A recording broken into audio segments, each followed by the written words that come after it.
फार मोठा संघर्ष या ठिकाणी उभा केला। फार मोठा लढा राज्यभरातील धनगर बांधव या ठिकाणी लढले। सरकारकडनं आम्हाला अपेक्षा होती की ते आमच्या लेकराबाळाच्या कल्याणाचा मार्ग मोकळा करतील, सर्टिफिकेटचा मार्ग मोकळा करतील। परंतु ज्या चर्चा झाल्या आणि हा एका दिवसात सुटणारा प्रश्न निश्चित नाही आहे, हे आम्ही सुद्धा मान्य करतो। म्हणून काही वेळ आपण सरकारला दिला पाहिजे। सरकारची इच्छाशक्ती आहे, फडणवीस साहेब त्यांचा शब्द पाळतील, अजूनही आम्ही आशावादी आहोत।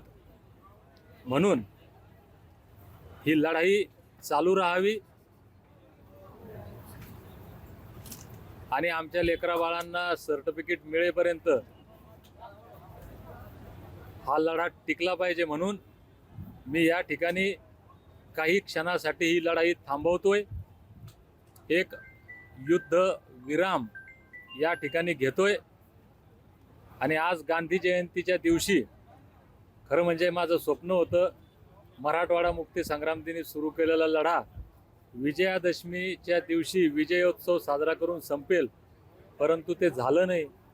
परंतु गांधी जयंतीच्या दिवशी आज एका नवीन लढ्याला आम्ही या ठिकाणी सुरुवात करतोय आणि महात्मा गांधीजींच्या मार्गानं शक्य होईल तिथपर्यंत आम्ही हा लढा लढू आणि विजय मिळवू। किती दिवसांचा वेळ तुम्ही दिलेला आहे? नाही, आम्ही वेळ आम्हाला स्वतःला दिलाय।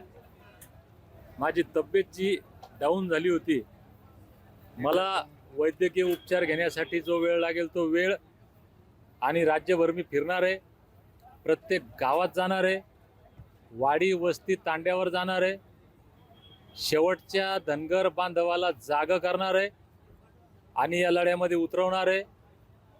आणि मला वाटतं ज्या दिवशी माझ्या वाडी वस्तीवरचा शेवटचा धनगर, डोंगरदळ्यातला शेवटचा मेंढपाळ या लढ्यामध्ये सामील होईल, त्या दिवशी मी युद्धाची घोषणा करेल। आणि ज्या दिवशी मी रणांगणामध्ये हे सगळं सज्जतेनं उतरेल, मला वाटतं त्या दिवशी आमचा विजय होईल।